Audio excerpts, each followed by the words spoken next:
Okay, you know what? The media have been saying this for years about this man drought in Sydney, and last year, I think in July, another stat, or July or September, another stat came out confirming that it is true. For every one single man in the 30s and 40s, there are 5 other women also in the same bracket. So if you're a single woman dating in Sydney, the odds don't really seem to be in your favor, but I'm gonna tell you why you shouldn't freak out and why this stat shouldn't matter.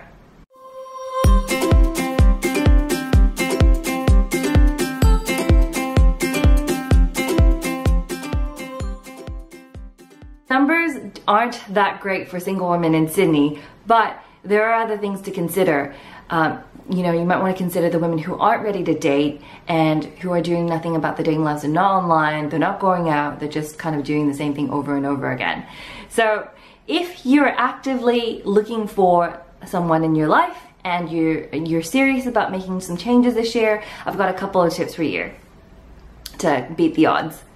Number 1 is your dating mindset. So before you go into dating, you need to check into your mindset. So many people I speak to have this attitude towards men before they even go into dating. So, you know, even before they've gone on a couple of dates, they're already thinking, you know, oh, men suck in Sydney, they're really weird, they're non-committal, they're kind of assholes, they just want to date around and no one really wants to settle down in a relationship. So if you go on into dating based on your previous experiences, you're really punishing the men that you're going to be meeting. Men who may not necessarily fall into those boxes that you've put men in. So before you go into dating at all, check into your mindset, make sure that you have really good feelings about going back into dating and that you're really looking forward to it, because it really shouldn't feel like a chore. So yeah, if it feels like a chore, check into your dating mindset. Number 2 is your roadmap. So many people kind of just date whoever comes along because they're afraid that they can't find anyone else, or no one else has come along, so they're just kind of killing time.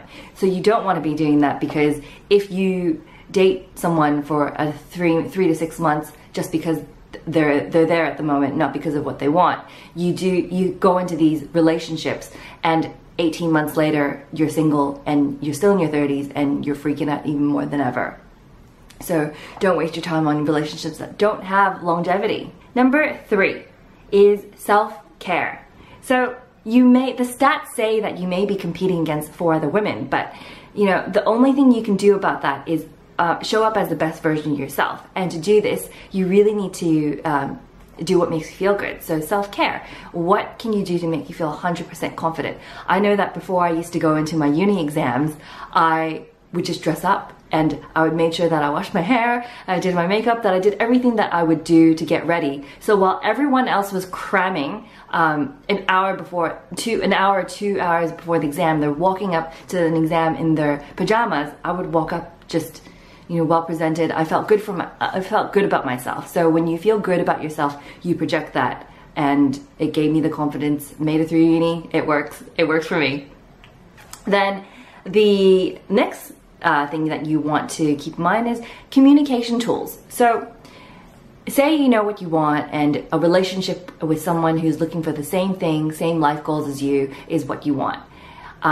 A lot of women are afraid of scaring men away when they tell them, but it's not really, they're not scared by the fact that you want to get married eventually and have babies. It's the way you're saying it and the way you may be demanding it that's intimidating to them. So really, this is all about communicating, knowing how to communicate with men and asking for what you want in a way that doesn't scare them away. All right. Then after that, I mean, once you get to meeting guys and building a connection, it really is about sustaining relationships. So do you have what it takes, the tools to nurture and build a relationship? So I think if you really put your mind to it, meeting men, it really isn't the issue. I think it's going past those 3 dates that is. So I've got a free download. It's called the Casual to Committed Blueprint. It helps you spot commitment ready men, and I think you should download it. It's absolutely free, so I'll leave a link below. Thanks for watching, and if you have experienced the man drought in Sydney, or you know you think those stats are BS, please leave a comment and let me know. I would love to know. Just as an aside, when I read this stat, I asked Christian that, and Christian didn't really notice, but you know, he's a guy, so there was probably a plethora of women for him to choose from, so he didn't really feel any type of drought because he was the hot commodity.